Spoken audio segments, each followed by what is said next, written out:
Romers. So I've just arrived in Gjirokaster. Came by a bus from Sarandi, 1.5 hours, 400 leks. Why am I in Gjirokaster? Because there's a castle here. It's a rural town. And we're up in the mountains. There's actually snow-covered mountains behind us here. It was a fantastic drive through valleys and hills, etc. So this is not what it is, but this is the beginning of another vlog in Albania. And there, up on high, is the castle by the looks of it. I'm thinking to myself, what am I doing here? I could be overlooking the Bay of Sarandi, looking for a byrek. But as always, these things unfold. I'll be thinking, my God, by the time I leave, why didn't I spend a month in Gjirokaster? Anyway, we're staying at a hostel today, which apparently has really, really nice views over the valley. So that's what I'm looking for. I'm going to find it now. There's plenty of shops here, that's for sure. Much colder than by the sea, that's for sure. I mean, there is snow up there, so it's hardly surprising, is it? But yeah, it's misty and foggy and cold and rainy, and the outlook while I'm here, the weather forecast is not very good. But as always, everything is pretty well. Anyway, here everything is pretty much centrally located, so I don't have to do any long walks in the rain. So we'll make the most of it and explore a bit of rural city life in Albania. How good is that? What funky streets, multicoloured paving stones. Anyway, so this is like a city, that's for sure. I've got the feeling that a lot of Albania isn't as mapped by Google as other places, because most of these places are really surprising, the places I've visited. I arrived thinking that there won't be much there as such, but the place is always more developed, but it's just not indicated on maps. So yeah, there's always that nice surprise.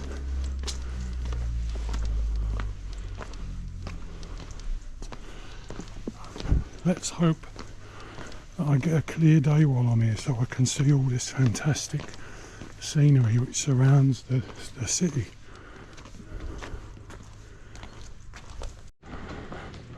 We have arrived. The Friends Hostel, Gjirokaster. Awesome. So we've got a good view. This place is not too shabby at all. Seems like a nice guy on reception. Oh yes. Views over the valley. Real fire. So this place was €11 a night plus 3%, so about 11.25 euros a night, which is pretty reasonable. Nice tidy little room. There's me. Bag A. Fantastic. I'm going to quickly put my stuff away and then go downtown and have a walk around while the weather's alright. Looks brilliant. So up on the roof, got the Socialist Party headquarters over there. The castle of Gjirokaster, which stretches right the way around the top there. And then you have this gorgeous valley with the snow-capped mountains just peeking from behind the clouds over there. So this is a rural wonderland. These slate roofs, well, they look like they're all hand cut. Fantastic. Really, really beautiful. Great rural setting. We'll cut into the hillside, loads of beautiful little houses. And these fantastic cobblestone steps that I just walked up. These pathways. So yeah, time for a wander. Some old buildings here, that's for sure.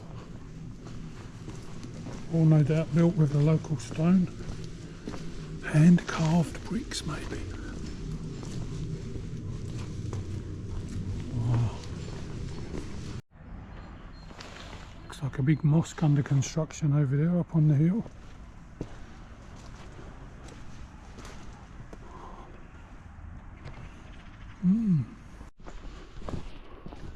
There's lots of signs for hotels and hostels in this part of town. I guess it's popular with people who like to go walking or like to come and see the castle, like to come and visit some communist era history and stuff. Grandpa's home. So yeah, it's I bet it's buzzing during the summer. Lots of little guest houses. There's gorgeous mountains as a backdrop. Tourist guest house. But as I've said before, this is the beauty of off-season. I read the other day, maybe the label is it's more of an authentic experience during the off-season. Because you see it as it is, not with loads of surplus people. Orthodox Cathedral of Gjirokaster. Looking rather beautiful. Interesting building.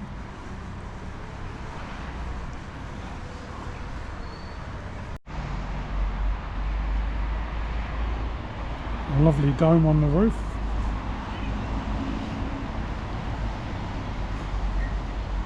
And it's circular. Opens at 4 o'clock.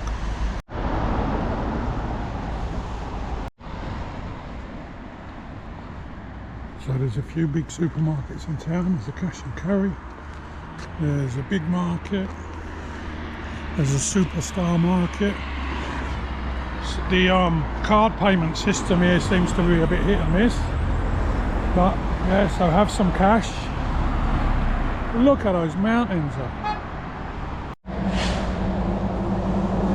So there's a whole lot of buildings here which are kind of falling apart. I don't know whether these concrete ones go back to the communist era, but I know a couple of kilometres down the road there's a sign for a bunker, and the specific thing about it is that the blast doors are still intact. So I'm guessing that goes back to the days of nuclear threat between superpowers. But it's a very interesting town for sure, for what it is for me anyway, because it is just such a mix of building styles. Like there's that electric pylon over there, which it looks like it's falling apart. I mean, there's no way this place can supply energy. Everything is rusting and sort of corrupted and stuff. So it's like a mixture of what was, and then obviously, you know, the new Albania, which I've seen as I've been travelling the coast road. So this is a good place to come to see that kind of contrast. I'm selling it to myself. But yeah, I mean, look at that place. God, would you get electricity from there? Surely not. Nah, that's all been on fire. Many churches here, that's for sure, and the odd castle. Well, the weather's cleared up a bit. I just thought I'd come up onto the roof. I was just reading about Gjirokaster Castle. It sounds absolutely fantastic. I can't wait to go up there tomorrow. But I just want to see if you can see this fantastic mountain backdrop. Snowy mountains. Looks absolutely beautiful. Awesome. So apparently they call Gjirokaster the City of Stone. And you can probably tell why, because there's a lot of it around. They've built up the side of a mountain with it. Anyway, looking at the weather forecast, first stop today, Ali Pasha's bridge, which is about 40-minute walk. And then I'm going to check out the castle because it might be raining the next few days, so make the most of the good weather and get out and about. Hostel's pretty decent, had a good sleep, great kitchen to prepare breakfast. So yeah, interesting people in the hostel, travelling around the world, different stories, different experiences. Fantastic. Well, I've been to a few old towns and old cities on my travels, but this place is fantastic. What a difference from where the bus stop was. I knew it would be nice. Fantastic, lovely old mosque. Good view of the castle from the backside. Ravine. And the layers of the rock. Now we can see where they get their tiles from for the roofs. Really rough, thick slate. School bus. This is where we're going. Ali Pasha Bridge. Morning, chickens. Ali Pasha Bridge. My God, some of the gradients here. This is goat country. Now that is a good defensive position. I haven't yet learnt about who occupied that fort or whatever, but unbelievable.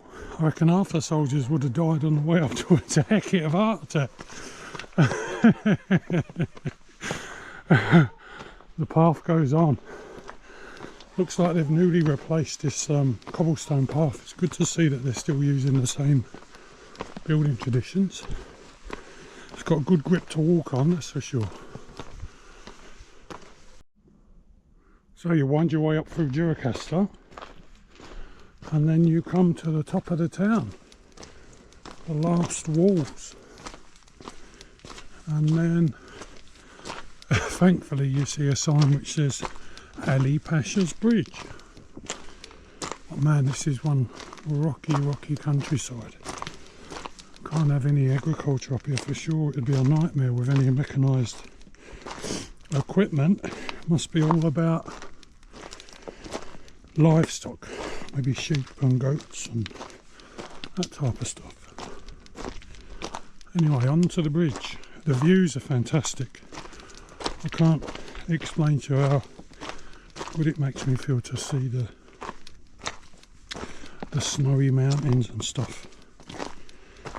I read somewhere a long time ago that if you've got a view and you've got room to change your life, it's almost like, you know, you have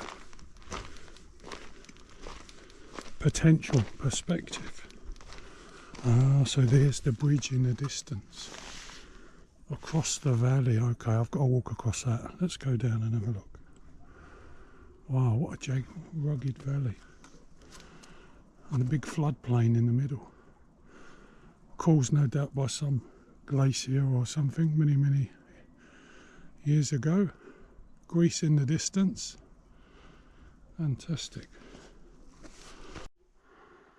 So there's your first view of the expanse of Ali Pasha's Bridge. I just tried to look up who Ali Pasha was, because when I was in Butrint near Sarandi, there's an Ali Pasha's Castle, so it's obviously someone of great significance, but there is no reception here. I think I should have come up that path. I've just come from down by the river. Oh, Wally. Oh well, it'll be easier on the way back. So this is Ali Pasha's Bridge. Oh no, there's no handrails. I hear the goat herd going up the hill there with his sheep and his dogs. So I suppose he's a sheep herd then.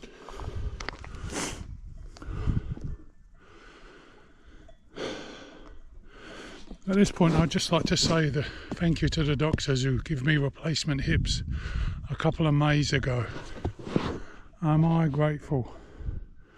I'd be down there on the plane somewhere just looking up going, oh, I'm in pain, I'm in pain. Oh my God, how lucky am I? Thank you, doctors in Australia.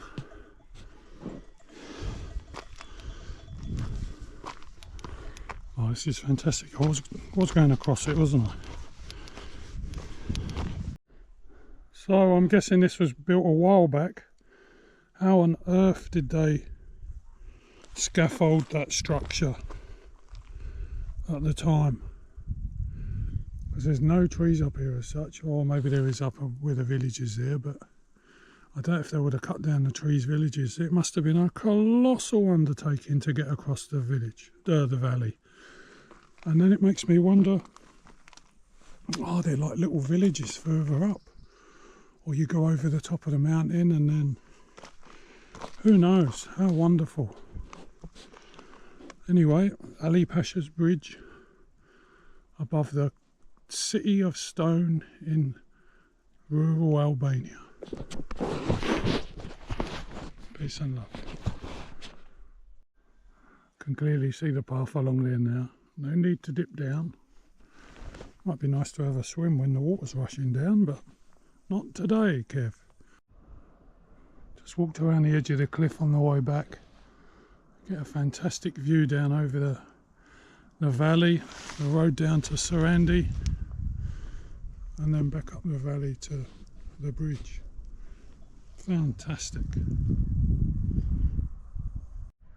Right, let's have a little bit of info on this Ali Pasha person.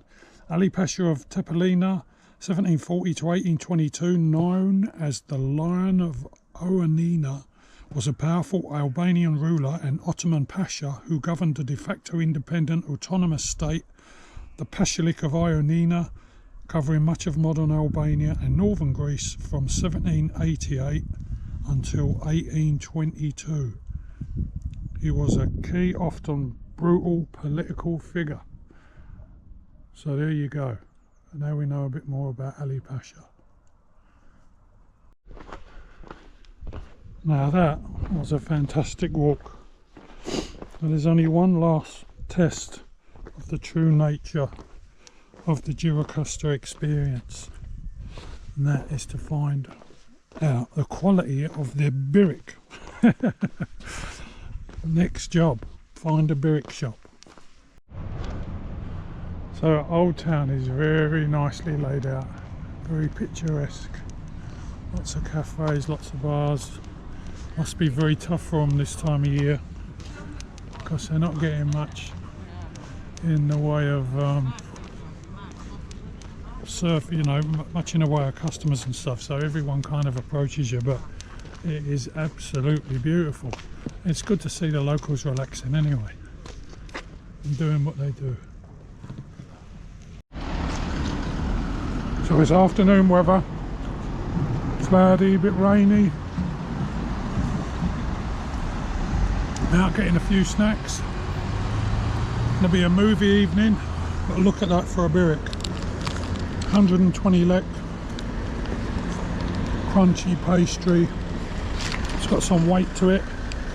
Lots of spinach, absolutely delicious. Good old Gjirokaster. Absolutely plump with filling. It is so moist and tasty. It doesn't taste like raw spinach. It's really delicious. Awesome. So plenty of shops in Gjirokaster, plenty of fresh fruit and veg, bakers, cafes. Nice place to walk around.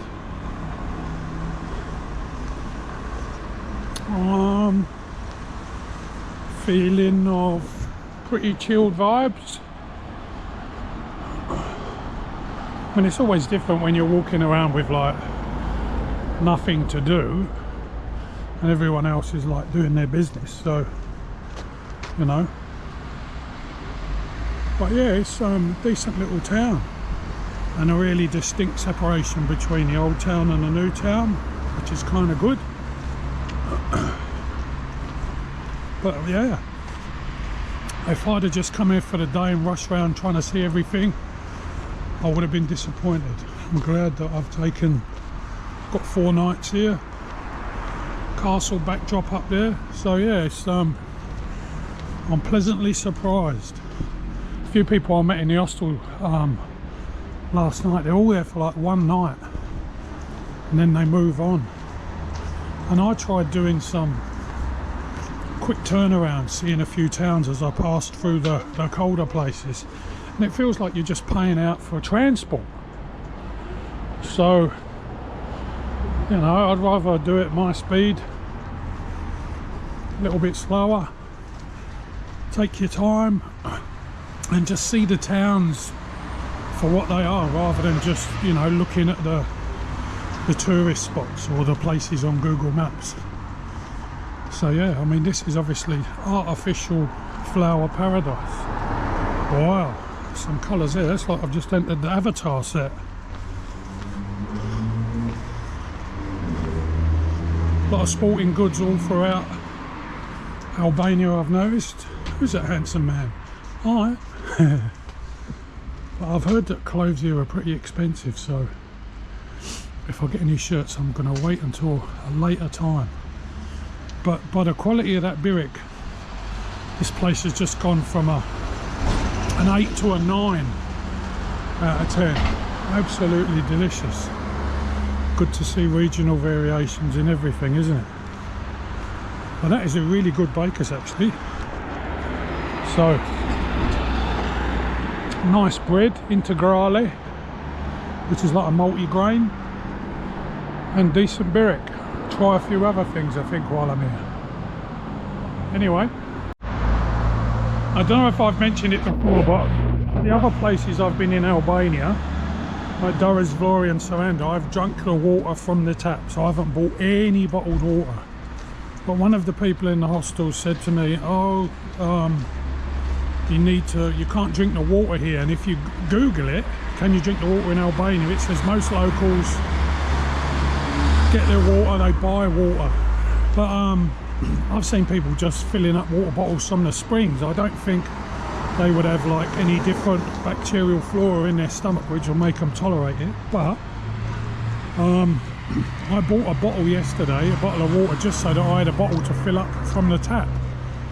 But now I'm thinking, well, it's like 40 lek for 1.5 litres, which is just over $1 AUD. So I've bought a couple of bottles of water anyway, just to tide me over. But I got the water from the tap this morning and it tasted just fine.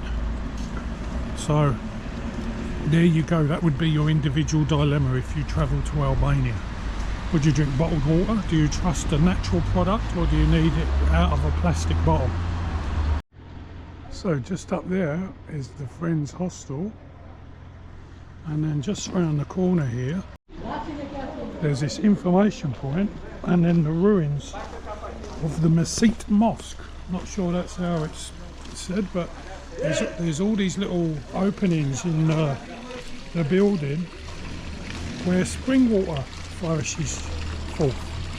You can see by the Islamic inscription on the wall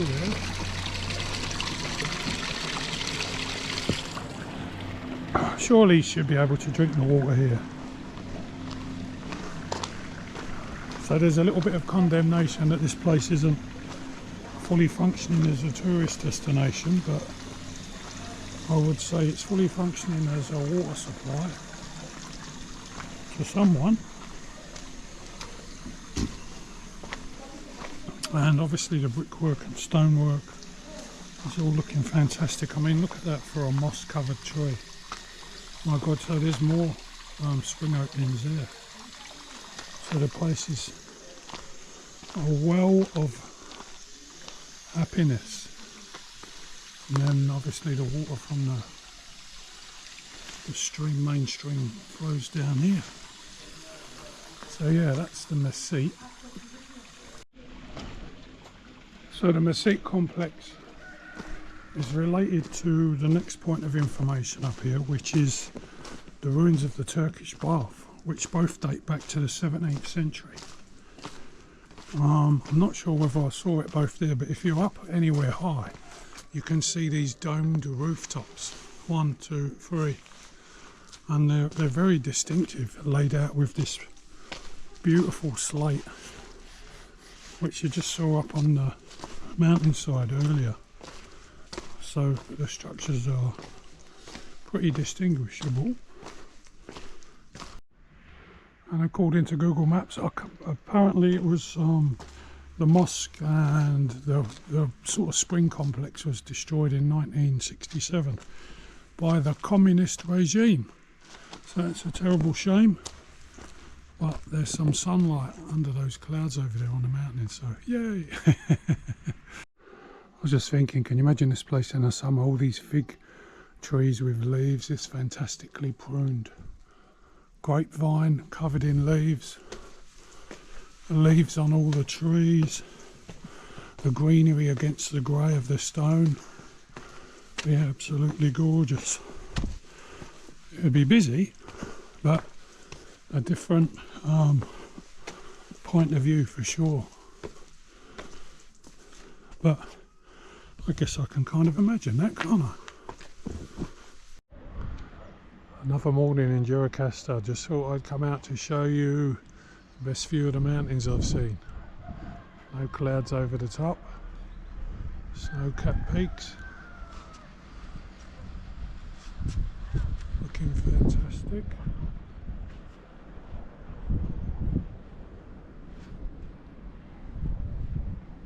Oh yeah. And when I was at the Roman baths yesterday, that's a complex there, not Roman baths, Turkish baths. So the Mecite was there, the old mosque, and those three domes here are the Turkish baths, very distinctive.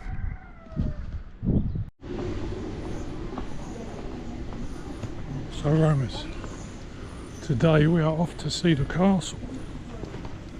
And yeah, there's some rain coming this afternoon, so got another couple of days in Gjirokaster, well today and tomorrow. It's supposed to pour with rain tomorrow, so make the most of it today. Go up and see the castle. Apparently it can take 3-4 hours, so that sounds fantastic. Let's go and do it. So it's 400 lek entrance, and open today from 9 until 4:30, Mondays 9 until 7 o'clock. Let's go and have a look at Gjirokaster Castle. We don't forget, in the memory of the anti-communist martyrs that were arrested, punished, tortured, executed and died of tortured and disappeared at the prison of Gjirokaster Castle. This was indeed, well, it has indeed served many purposes over time. And during the communist era, it was a prison.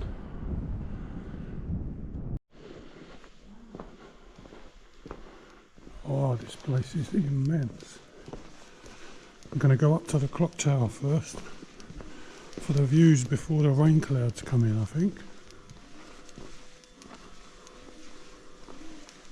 Whoa.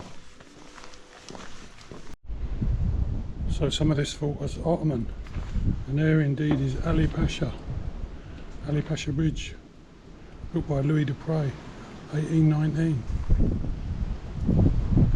Aerial view of the castle.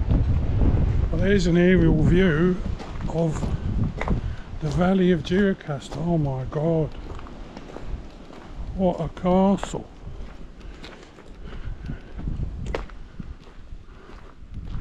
It's like a Soviet warplane down there as well. No way. Oh baby.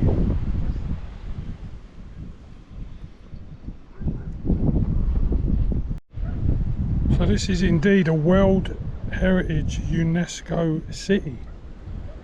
There's so many points highlighted here. Different museums, different points of interest. Many bear testimony to the type of urban architecture typical of the classical Ottoman period. City of Stone. So the plane is actually a Lockheed T-33 shooting star, a common training and reconnaissance vehicle. Landed at Rinus Airport near Tirana in 1957. Sounds like he was doing something a bit dodgy and got caught. Cold War perspectives. Look at that baby. US flag on the back.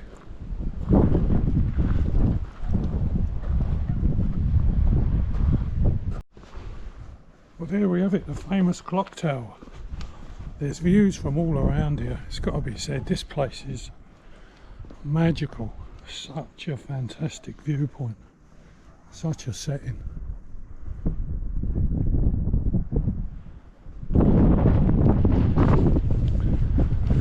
And it looks in really good condition as well, like they're really taking care of it. Well, I suppose as a World Heritage Site from UNESCO, yeah, it would have the funding. It is certainly unique. I've never seen anything like it. And that whole idea of the City of Stone, it's just really, really interesting.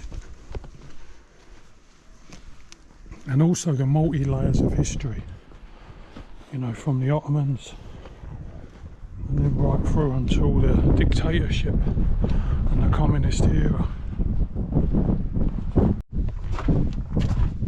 I don't know if I'm picking up vibes from what went on here, but I had some incredibly violent dreams the first night. I mean, I remember waking up thinking, oh my God, you know, I was like crushing skulls of animals and people, and it was so intense. I woke up, I was like in a panic for a few seconds until I realised, look, it was just a dream. Relax, but oh, the intensity, the vividness. So there's a legend behind the name Gjirokaster apparently. The Princess of Gjiro was taken by the Ottoman invaders. Refusing to surrender, she took her baby, ran to this point and threw herself from the walls. And then apparently milk flowed from the rocks where she fell to feed her baby. That is the legend.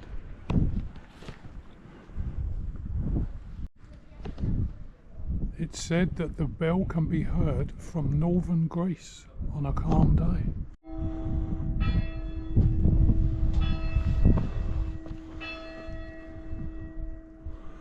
So apparently once upon a time this whole area here was full of houses and shops, a bustling neighbourhood.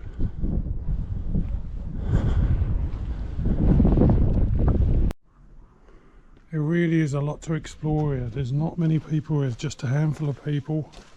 No doubt because it's off season and you can just wander around, explore the different structures.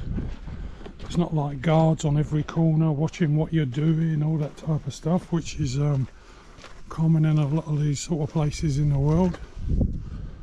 So it does give you that feeling of you know, like personal experience.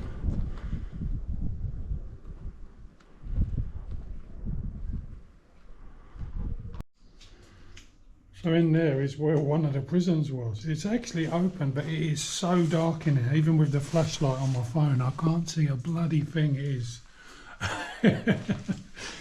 And yet you're allowed to walk around these places. You'd need like 1,000 lumen light, I reckon, to go in here and have a look around. But anyway, apparently they were supplying him with weapons so that he would stop the march of the Napoleonic army. Just having trouble speaking there. And so in the end, yeah, Ali Pasha became too powerful and ended up killing him. The soldiers of Sultan Mahmud II, and they killed him in northern Greece. So there you go. Boots became too big, off with his head. So this row of vaults along here is where the tradesmen and artisans worked. Craft in all its forms. An artisan tradition which is still alive today in Albania. So there's actually an extra museum in here which costs 200 lek. So I'm going to go and have a look at that as well. But my God, what fantastic. So this separate museum, early history, Ottoman Gjirokaster, Foreign Travellers, 20th to 21st century Gjirokaster, and then there's a film room.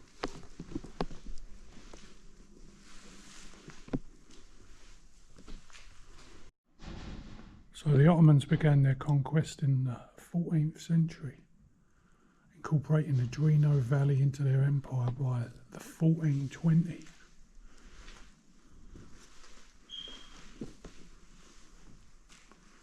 There's Ali Pasha again, figures prominently.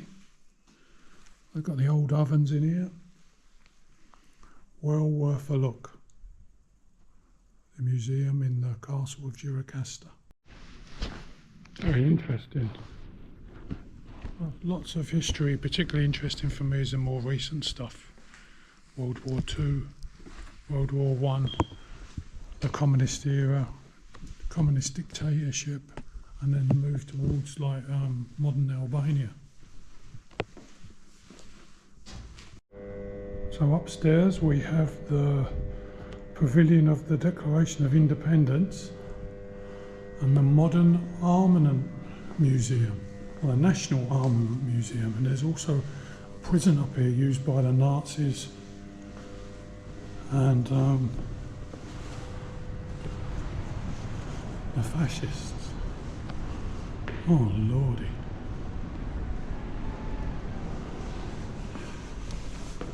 Now, I think my hostel would be better. So let's have a look. Views of the mountains. Not much room. I wonder how many people were in here. Incredible. How many people stood up trying to look out our window. So this part of the prison off the main landing there where those doors are, or where the torture cells were. So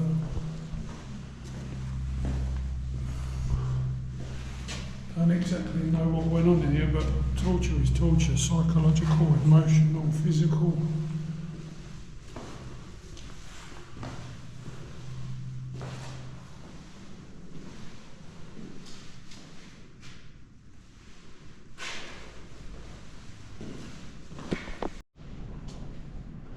And it goes on. Wow.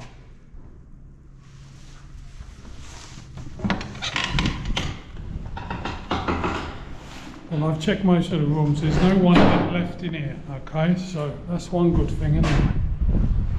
Oh man, this castle is fantastic. So for €6 to see the museum and the castle, whew, you can still see the inscriptions carved into the wall, into the door rather. 1949, 1949, 1952. Oh, poor buggers. So this armament section is immense. Details of maps where they fought the Nazis, the Russians, the partisans, the red stars of partisans. Got so many guns. I mean, after being out on the battlements, as it were, like looking at the mountains and the beautiful countryside, it's a little bit depressing. But yeah, wow, so many aspects to the museum and to the castle in general. It's incredible. Well, actually, it's not that depressing because it's got nothing to do with me, but you know, the gravity of what it represents. Ooh, long live peace and love. So I was wondering what this sign said and what this structure was. So there's barbed wire, all intermingled, you know, like a sort of a wall of barbed wire. And it said that the Albanian resistance used these locally made kind of branches and woods and maybe goat skins and rugs and stuff to climb over the fences to attack the Italian invaders. So there we have it, a very worthwhile €2 spent in the museum. Well, it's chilly up here, or maybe it's just chilly in this castle. But there is so much to see, so many armaments. I had a really chilling thought actually when I was in there. I sort of wonder how many people have been killed by these guns. Each rifle I saw, I thought, my God, how many bullets had come out and struck flesh. It's like, oh, horrible realities. is the earlier section of the castle, pre-Ali Pasha as far as I know, and there is a last tower up there to look at. Well, while I was walking around the museum, they were talking about these long fortified houses which were built by the wealthier families, and you could tell how well fortified they were by how difficult they were to enter, obviously to keep invaders and the bad people away. But this place is just very, very worthwhile seeing. I'm amazed how different it is to some of the more European museums and exhibitions I've been to, because it's so open, you can just wander around. And I don't know, you know, I suppose I'm thinking of safety. Some places you visit are so safe that you don't actually get to visit much of it, but this place is like, look, there's a really dark hole down there where the prison was, so go down there, but just be careful, you know. It gives you that sense of vulnerability. It's brilliant, and the mountains are just looking so good. I was also saying, back in the day, the foothills where the oldest villages were, they were off of the floodplains obviously, and away from invaders, you know. They could see people coming and stuff, and it was only during later times that people started building down in the floodplains. So this place, the Drina Valley, has changed so many times over the years, you know. Crazy thing is, after spending 6 weeks at different coastal towns in Albania, I nearly gave this a miss, this whole place, and I thought, no, I'll just go straight to Tirana and then move on. So, rural Albania, I think, is a different kettle of fish altogether. Wonderful.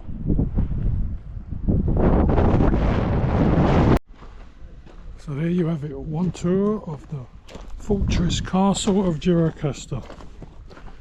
Now it's time for a byrek. Well, Romans, what can I say?